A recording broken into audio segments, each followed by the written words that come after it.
हमारे पास सवाल आया है, ये Parag Parikh flexi cap fund, Nippon small cap fund, SBI small cap fund, ये फंड्स 2-2 साल पे अपने एग्जिट लोड क्यों लगाते हैं अपने स्कीम्स पे। तो देखिए, पराग पारिक फ्लेक्सी कैप का तो मुझे पता है कि हाँ, इनका जो एग्जिट लोड है उसका टेन्योर बहुत लंबा है। निप्पॉन एसबीआई का पहले तो नहीं था, हो सकता है अब इन्होंने बढ़ा दिया हो।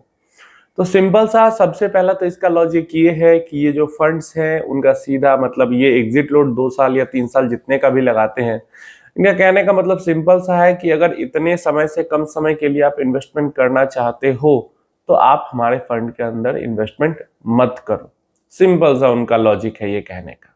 अगर करते हो और इससे कम समय में निकालते हो तो लॉस हो या प्रॉफिट हो, हम अपना 1, 1.5, 2 जितना भी परसेंट एग्जिट लोड होगा हम आपसे लेंगे। प्रॉफिट में हो तो भी, लॉस में हो तो भी, या फिर फ्लैट हो तो भी। तो या तो उससे ज्यादा समय के लिए इन्वेस्ट करो या तो मत करो इन्वेस्ट। सिंपल सा उनका कहने का लॉजिक है।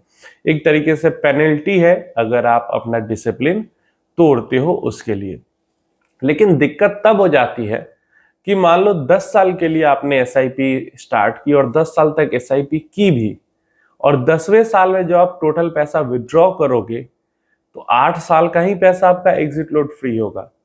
पिछले 2 साल की जो आपकी एसआईपी गई है उस पे आपका 1% या 2% जो भी एग्जिट लोड होगा वो लग ही जाएगा।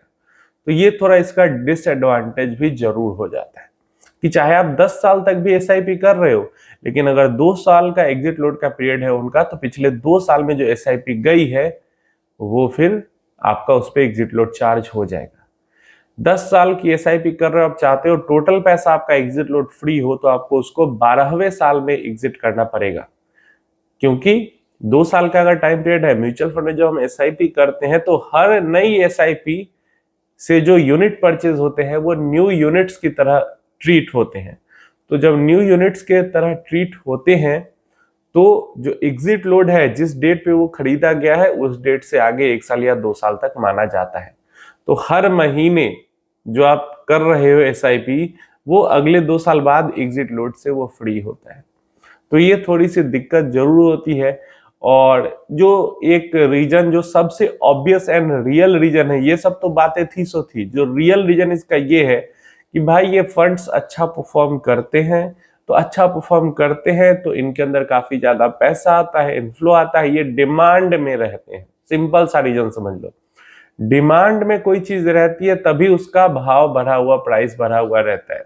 तो ये डिमांड में है तो ये 2 साल का एग्जिट लगा के बैठे हैं, फिर भी इनके पास भर भर के लोग पैसा इन्वेस्ट कर रहे हैं क्योंकि रिटर्न उनको अच्छा मिल रहा है, परफॉर्मेंस उनको अच्छे मिल रहे हैं। सिंपल सी चीज है। ये फायदा इस चीज का उठा पा रहे हैं कि ये अपनी कैटेगरी में बेस्ट है और इसलिए 2 साल का एग्जिट लोड लगा देंगे, फिर भी लोग इनके पास पैसा डालेंगे। और उनको बीच में निकालना होगा तो 1% दे के निकाल भी लेंगे, लेकिन डालेंगे पैसा इसके पास जाऊं। तो सिंपल सा ये अपने क्लास के अंदर जो म्यूचुअल फंड क्लास है उसके अंदर आउट परफॉर्मर्स है, तो बस जो मन कर रहा है कर रहे हैं। और ऐसा नहीं है कि ये सेबी के रूल्स के खिलाफ है, रूल्स के खिलाफ नहीं है, ये रूल्स के अंदर में ही रह के सब कुछ कर रहे हैं, इसलिए कोई दिक्कत भी नहीं है। तो जो है जैसा है वो चलेगा और आपको वैसे ही करना पड़ेगा।